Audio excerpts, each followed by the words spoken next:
दोस्तों बॉलीवुड दिन भर के नए एपिसोड में आपका स्वागत है। और भाई साहब, आज इस एपिसोड में कुछ ऐसी खबरें हैं कि उनको सुनकर आपका दिल गार्डन गार्डन होना ही होना है, तय है। आज की पहली खबर है 2023 की ब्लॉकबस्टर फिल्म एनिमल के बारे में। आप सभी जानते हैं कि ये फिल्म हिंदी में तकरीबन 550 करोड़ रुपए का बिजनेस कर चुकी है और ये फिल्म ब्लॉकबस्टर हो चुकी है।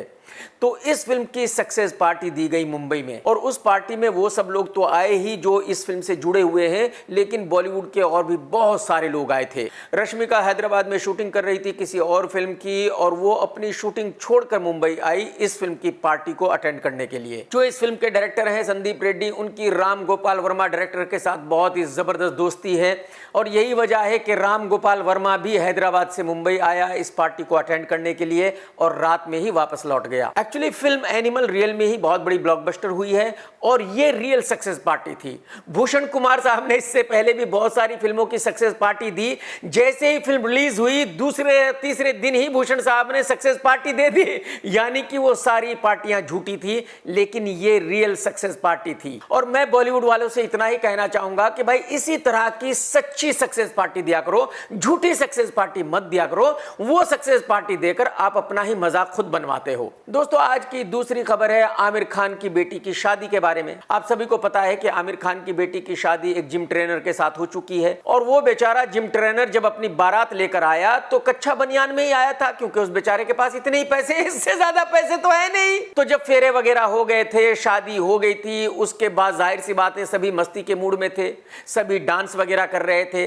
तो आमिर खान ने यही ठीक समझा कि वो भी अपने दामाद के बराबर आ जाए। तो आमिर खान भी कच्चा और बनियान पहनकर आया और अपने दामाद के साथ जमकर डांस किया। आमिर भाई, क्या वक्त आ गया ना दोस्त। मैं इसीलिए आपको कहता हूं कि जब आप कुछ करते हो तो सोच समझ कर किया करो भाई साहब। ये आमिर खान ने अपने बुरे से बुरे ख्वाब में भी नहीं देखा होगा कि अपनी बेटी की शादी में उसको कच्चा और बनियान पहनकर अपने दामाद के साथ डांस करना पड़ेगा, क्योंकि उसका दामाद भी कच्चा बनियान पहने हुए होगा।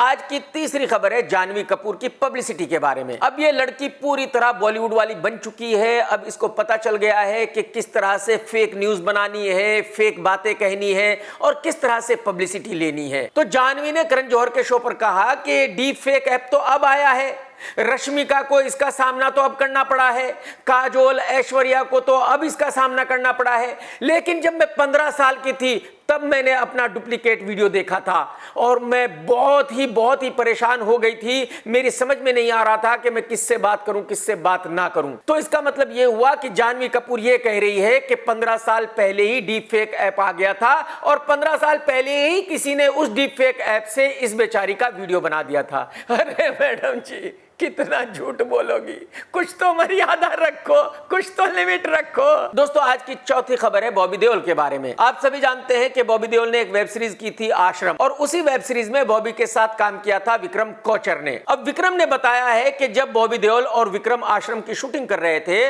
तो डेली शूटिंग के बाद शराब पी जाती थी। बॉबी देओल डेली पीता था और विक्रम मना करता था कि भाई मैं नहीं पीऊंगा। तो बॉबी देओल विक्रम से कहता था कि यार तू कैसा पंजाबी है, कैसा सरदार है जो शराब नहीं पीता।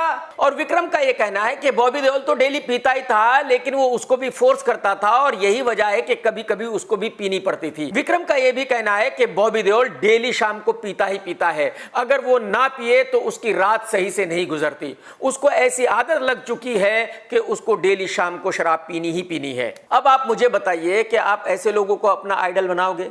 आप ऐसे लोगों को लॉर्ड कहोगे?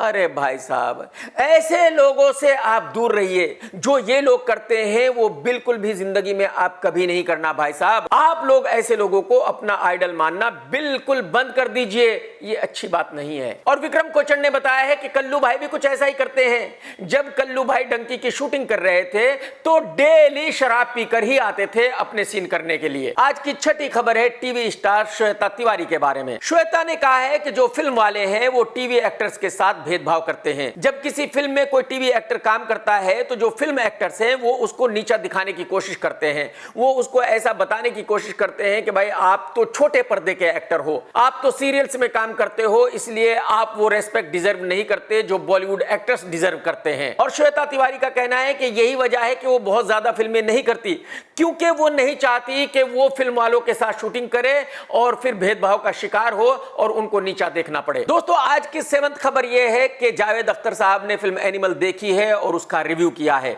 और जावेद अख्तर साहब ने कहा है कि अगर यह फिल्म ब्लॉकबस्टर हुई है तो यह बहुत ही ज्यादा खतरनाक बात है। अगर आज के दर्शक ऐसी फिल्म को पसंद कर रहे हैं जिसमें इतनी ज्यादा वायलेंस है, इतना ज्यादा सेक्स है, जिसमें हीरो अपनी वाइफ को थप्पड़ मारता है, जिसमें हीरो अपनी गर्लफ्रेंड से अपना जूता चटवाता है, तो यह बहुत ही ज्यादा खतरनाक बात है। इससे आप अंदाजा लगा सकते हैं कि आज की पब्लिक का दिमाग कैसा हो गया है, आज की पब्लिक किस तरह से सोचती है। जावेद साहब का कहना यह है कि अगर आगे भी ऐसी फिल्में बनेंगी तो यह सोसाइटी के लिए बहुत खतरनाक है। जावेद साहब का यह कहना है कि ऐसी फिल्मों पे फौरन ही रोक लगनी चाहिए, ऐसी फिल्में ना बननी चाहिए, ना रिलीज होनी चाहिए। मैं यहां यह बिल्कुल नहीं कहूंगा कि जावेद साहब गलत कह रहे हैं या सही कह रहे हैं, यह आप डिसाइड कीजिए उन्होंने सच कहा है या झूठ कहा है या गलत कहा है। लेकिन अगर आपने अभी तक मेरा चैनल सब्सक्राइब नहीं किया है तो कर लो, और घंटी नहीं दबाई तो जरूर दबा दो, क्योंकि घंटी आप नहीं दबाओगे तो फिर आपको नहीं पता चलेगा जब मैं नया वीडियो डालूंगा। दोस्तों, आज की 8वीं खबर है सीनियर एक्टर अनिल कपूर साहब के बारे में। यह मैं पहले ही बता चुका हूं कि फिल्म एनिमल की सक्सेस पार्टी रखी गई थी और उसमें वो सभी लोग आए थे जो फिल्म एनिमल से जुड़े हुए थे, बाकी बॉलीवुड वाले भी बहुत लोग आए थे। और जब इस फिल्म के सभी एक्टर्स स्टेज पर थे, फोटो खिंचवा रहे थे, वहां कुछ ऐसी हरकत हुई जो नहीं होनी चाहिए थी। आगे डायरेक्टर संदीप रेड्डी बैठा था, रश्मिका बैठी थी, रणबीर कपूर बैठा था, बॉबी देओल बैठा था और कई सारे जूनियर एक्टर्स बैठे थे। लेकिन बेचारे अनिल कपूर को आगे बैठने की जगह नहीं मिली। जो जूनियर एक्टर्स आगे बैठे थे उनको थोड़ी तो शर्म आनी चाहिए थी, उनको सोचना चाहिए था कि उनकी औकात नहीं है आगे बैठने की जब अनिल कपूर साहब पीछे खड़े हैं।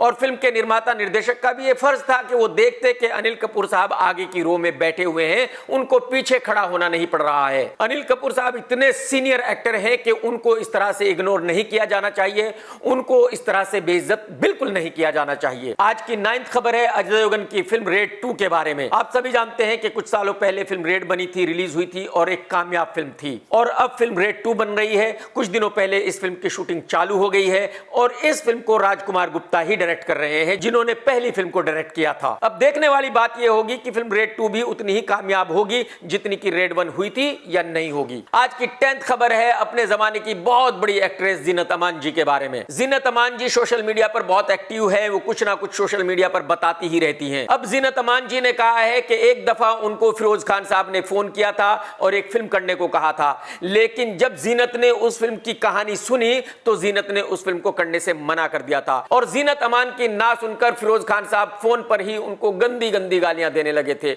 और जब वो गालियां जीनत अमान जी से सुनी नहीं गई तो उन्होंने रिसीवर एक तरफ रख दिया, फोन कट नहीं किया था। साथ ही उन्होंने ये भी बताया कि वो फिल्म तो उन्होंने नहीं की थी, लेकिन कुछ सालों के बाद फिर फिरोज खान ने उनको अप्रोच किया और फिल्म कुर्बानी ऑफर की, और कुर्बानी फिल्म को जीनत अमान ने किया था। लेकिन जब कुर्बानी की शूटिंग चल रही थी तो एक दिन जीनत अमान जी लेट गई थी और फिरोज खान साहब ने लेट आने की वजह से उनका एक दिन का पेमेंट काट लिया था। फिरोज खान साहब के बेटे फरदीन खान ने इस पोस्ट पर रिप्लाई करते हुए कहा है कि जीनत जी, आपके ही साथ ऐसा नहीं किया गया, बल्कि जो फैमिली मेंबर्स हैं उनके साथ भी ऐसा किया गया था, मेरा भी पगार काटा गया था। लेकिन कमाल यह है कि फरदीन ने इसके बारे में कुछ नहीं कहा कि फिरोज खान ने जीनत अमान जी को गंदी गंदी गालियां क्यों दी थी। तो एक तरह से फरदीन ने यह कंफर्म कर दिया है कि हाँ, फिरोज खान साहब ने जीनत अमान जी को ऐसी गालियां दी होंगी। अगर फरदीन खान में जरा सी भी, थोड़ी सी भी अकल होती तो वो उस पोस्ट पर बिल्कुल भी रिएक्ट ना करते, वो अपनी बेइज्जती खुद ना कराते। क्योंकि अगर फरदीन ये कंफर्म कर रहा है कि हाँ, फिरोज खान साहब ने जीनत अमान जी को ऐसे गालियां दी होंगी,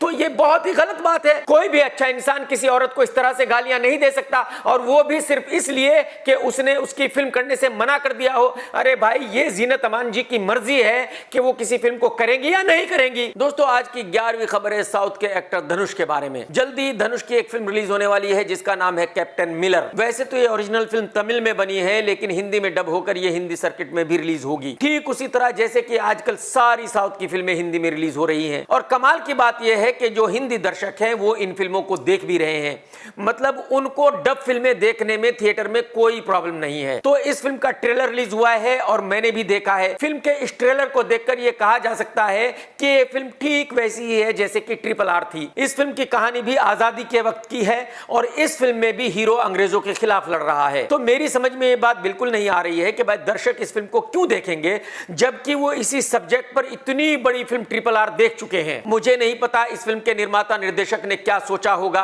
क्या सोचकर ये फिल्म बनाई है सेम सब्जेक्ट पर, और क्या सोचकर धनुष ने इस फिल्म को किया है। लेकिन मैं इस ट्रेलर को देखकर ये कह सकता हूं कि ये फिल्म हिंदी में नहीं चलेगी, हिंदी में ये फिल्म सुपर डुपर डिजास्टर होगी। दोस्तों आज की 12th खबर है सालों पहले फ्लॉप होने वाले एक्टर विवेक ओबेरॉय के बारे में। ये मैं आपको पहले भी बता चुका हूं कि ये लड़का बहुत ही अड़ियल और एरोगेंट है। ये अपने सामने किसी को कुछ नहीं समझता, हालांकि बेचारे के पास कोई काम नहीं है, घर बैठा हुआ है, इसके बाद भी इसकी अकड़ खत्म नहीं हुई है। गलती से इसे रोहित शेट्टी की web series Indian police force में काम करने का मौका मिल गया है। इसी फिल्म का एक इवेंट हो रहा था, स्टेज पर थे रोहित शेट्टी साहब और रोहित शेट्टी साहब ने खुद ही अपने एक्टरों को इंट्रोड्यूस किया, अपने टेक्नीशियंस को इंट्रोड्यूस किया और फिर अपने पीआरओ प्राग को इंट्रोड्यूस किया। और जब रोहित शेट्टी ने यह कहा कि यह हमारे पीआरओ प्राग जो हमारी फिल्म की पब्लिसिटी को देखेंगे, तो उसी वक्त बड़ बोले विवेक ओबेरॉय ने कहा कि यही प्राग भाई हैं जो सभी क्रिटिक्स के रिव्यू को भी मैनेज करेंगे। यानी कि विवेक ओबेरॉय का यह कहना था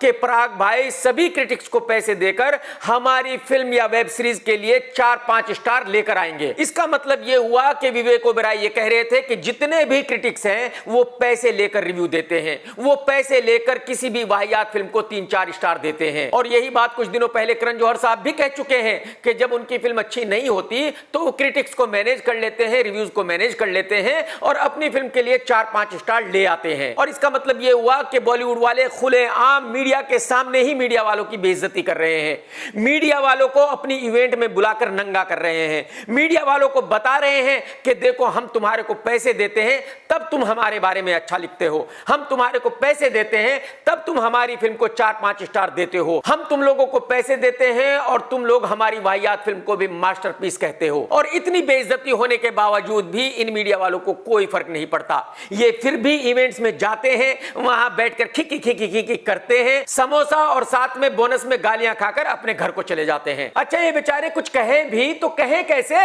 ये बात तो सच है कि ये लोग पैसे लेते हैं और वाहियात से वाहियात फिल्म को 4-5 स्टार देते हैं। जब कोई भी फिल्म रिलीज होती है तो उसी दिन निर्माता एक पोस्टर निकालता है, उस पर सभी क्रिटिक्स के नाम होते हैं और उनके स्टार होते हैं कि इसने 4 दिए हैं, इसने 4.5 दिए हैं, इसने 5 दिए हैं। आप 8-10 फिल्मों के वो पोस्टर उठाकर देख लो और कुछ क्रिटिक्स की रेटिंग देख लो, भाई साहब सभी फिल्मों को उतनी ही रेटिंग मिलेगी।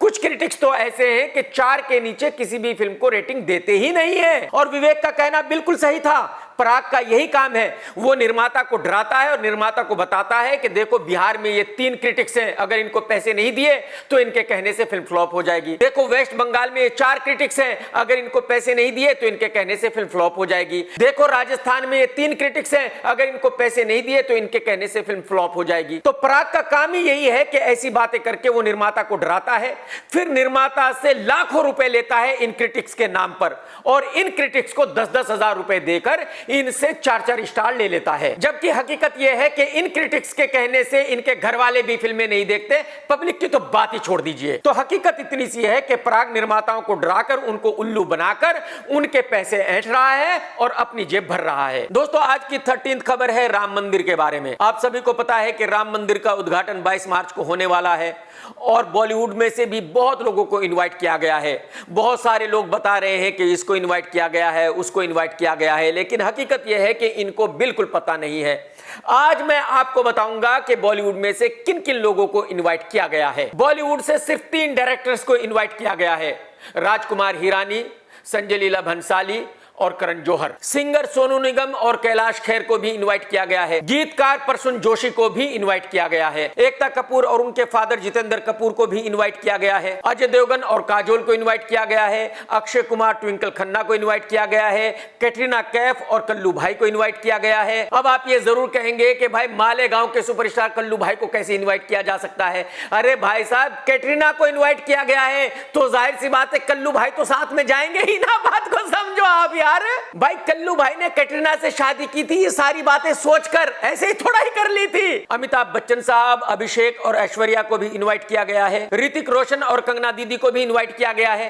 कंगना 100% जाएगी और यही वजह है कि ऋतिक रोशन नहीं जा रहे हैं। ऋतिक रोशन का ऐसा मानना है कि भाई एक तो उनकी फिल्म 25 जनवरी को रिलीज होने वाली है, तो वो नहीं चाहते कि कुछ लोग उनसे नाराज होकर उनकी फिल्म को ना देखें, और दूसरी वजह यह है कि कंगना वहां जा रही है, तो जाहिर सी बात है जहां कंगना जाएगी वहां ऋतिक रोशन साहब नहीं जाएंगे। निर्माता संदीप सिंह को भी इनवाइट किया गया है और एक्टर रणदीप हुड्डा को भी इनवाइट किया गया है। आज की 14th खबर यह है कि मैंने भी फिल्म 12th फेल देखी है और मेरा रिव्यू इस फिल्म का कुछ इस तरह से है कि ये फिल्म उन लोगों को बहुत पसंद आएगी जो बड़े शहरों में रहते हैं या छोटे शहरों में रहते हैं या इवन कस्बों में रहते हैं। आज की तारीख में भी तकरीबन 30% जनता उन छोटे गांवों में रहती है जहां बिजली नहीं है, पानी नहीं है, सड़क नहीं है। लेकिन यह कहानी 1997 की है और उस वक्त तकरीबन 70% जनता उन गांवों में रहती थी जहां बिजली नहीं थी, पानी नहीं था, सड़क नहीं थी और घर भी कच्ची मिट्टी से बने होते थे, यानी कि आप झोपड़ी कह सकते हैं। और मेरे जैसे करोड़ों नौजवान उन छोटे छोटे गांवों से शहरों में आते हैं और इसी तरह की उनकी जिंदगी होती है जैसी इस फिल्म में दिखाई गई है। वो सभी नौजवान इसी तरह की मुश्किलों का सामना करते हैं, इसी तरह से स्ट्रगल करते हैं और तब जाकर उनमें से कुछ लोग कामयाब होते हैं। ये फिल्म एक IAS ऑफिसर मनोज की रियल कहानी है और मैं समझता हूं कि मनोज बहुत लकी था कि वो IAS भी बना। जिस लड़की से वो प्यार करता था उससे उसकी शादी भी हो गई, यानी कि जितने भी उसके सपने थे वो सब पूरे हो गए। लेकिन करोड़ों लड़के गांव से ऐसे आते हैं जो इतनी मुश्किलों का सामना करने के बावजूद भी, इतना स्ट्रगल करने के बावजूद भी वापसी अपने गांव में चले जाते हैं, वो कामयाब हो ही नहीं पाते। और उसकी वजह यह है कि हम गांव में हिंदी मीडियम स्कूल में पढ़ते हैं और आप यकीन करें इंग्लिश में हमें अपना नाम भी लिखना नहीं आता, इंग्लिश में हम अपना नाम भी नहीं बोल सकते। तो मेरा कहने का मतलब यह है कि यह फिल्म एक आर्ट फिल्म है, इसमें कोई मनोरंजन नहीं है, इसमें कोई नाच गाना नहीं है। यह फिल्म हम जैसे गांव से आने वाले गरीबों का हौसला बढ़ाने वाली फिल्म है। इस फिल्म में इंसानियत दिखाई गई है और रियल इमोशन दिखाया गया है जो गांव में होता है। लेकिन हम जैसे गांव वालों के लिए यह कहानी बहुत ही नॉर्मल है, जो रियल में इस सिचुएशन को फेस कर चुके हैं, जो रियल में इस सिचुएशन में रह चुके हैं, जो रियल में शहरों में इतना स्ट्रगल कर चुके हैं, जो रियल में ऐसी जिंदगी जी चुके हैं। फिल्म ऑलरेडी OTT पर रिलीज हो चुकी है, फ्री है, तो अगर आप देखना चाहें तो जरूर देखें। आज की 15th खबर यह है कि कुछ लोग ऐसे हैं जो हिंदी फिल्मों को बर्बाद करना चाहते हैं। कोई भी हिंदी फिल्म हो उसके बारे में बुरा ही कहना है, और जो साउथ की घटिया सी फिल्में हैं, डब की हुई फिल्में हैं, उनकी बहुत वाहवाही करते हैं। उनको कहते हैं कि कमाल की फिल्में हैं, यही फिल्में देखी जानी चाहिए। और ऐसा ही कुछ फिल्म सलार और डंकी को लेकर हो रहा है, जबकि सलार बहुत ही डार्क फिल्म है, एकदम घटिया वाहियात फिल्म है, ऐसी फिल्म है जिसके ना सर है ना पैर है। लेकिन फिर भी कुछ लोग कह रहे हैं कि ये फिल्म तो कमाल की फिल्म है। और डंकी जो बहुत बढ़िया फिल्म नहीं है लेकिन एवरेज फिल्म है, उसको कह रहे हैं कि ये तो बहुत ही वाहियात फिल्म है। अरे भाई, मैं मानता हूं कि डंकी बहुत बढ़िया फिल्म नहीं है, लेकिन ये मैं गारंटी के साथ कह सकता हूं कि सलार से 10 गुना अच्छी फिल्म है। और मेरी समझ में नहीं आता कि मैं उन फिल्मों को क्यों देखूं जो ओरिजिनली साउथ में बनी है और डब होकर हिंदी में रिलीज हुई है, जो बिल्कुल डार्क है, एकदम काली पीली फिल्में हैं जिनमें सर ना पैर, कुछ कहानी नहीं है। आप सभी जानते हैं कि फिल्म डंकी का बजट है 100 करोड़ रुपए और इस फिल्म का लाइफ टाइम हिंदी में बिजनेस होगा 225 करोड़ रुपए का। सलार का बजट है 500 करोड़ रुपए और इस फिल्म का लाइफ टाइम हिंदी में बिजनेस होगा 125 करोड़ रुपए। तो सलार कैसे हिट हो गई और डंकी कैसे फ्लॉप हो गई? भाई, अगर कोई फिल्म फ्लॉप हुई है तो वो सलार है। चलो, अगर आप ये कहते हो कि भाई डंकी भी फ्लॉप है SRK के स्टारडम के हिसाब से या पठान और जवान के हिसाब से, तो चलो मैं मान लेता हूं। लेकिन आप ये कैसे कह सकते हैं कि सलार एक हिट फिल्म है जो हिंदी सर्किट से सिर्फ 50 करोड़ रुपए कमाएगी और जबकि फिल्म का बजट 500 करोड़ रुपए है? देखिए, फिल्मों आपका बिजनेस एक अकेला बिजनेस है जिसको दुनिया का बच्चा बच्चा जानता है। जो बिहार में एक समोसे की दुकान खोल के बैठा हुआ है वो भी बता सकता है कि शाहरुख खान की फिल्म का बजट कितना है, उसने बिजनेस कितना किया, वो फ्लॉप है या हिट है। कैसे, मुझे नहीं पता। मैं आपको इतना बता सकता हूं कि इवन एक्टर को भी पता नहीं होता कि किसी फिल्म पे कितना खर्चा हुआ या किसी फिल्म की क्या रिकवरी है।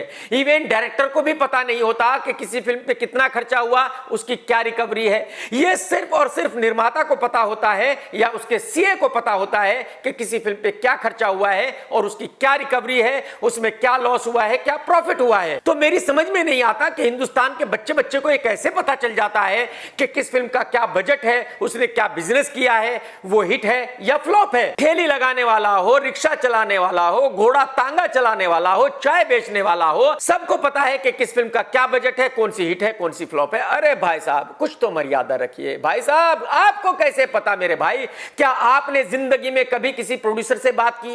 क्या आपने जिंदगी में किसी प्रोड्यूसर के सीए से बात की? तो आपको कैसे पता? आपको ऐसे पता कि आपने वो कहीं पढ़ा है और आपने जो पढ़ा है आपने उस पर यकीन कर लिया है। मेरे भाई, आपने या तो गूगल पे पढ़ा है और गूगल एक सर्च इंजन है।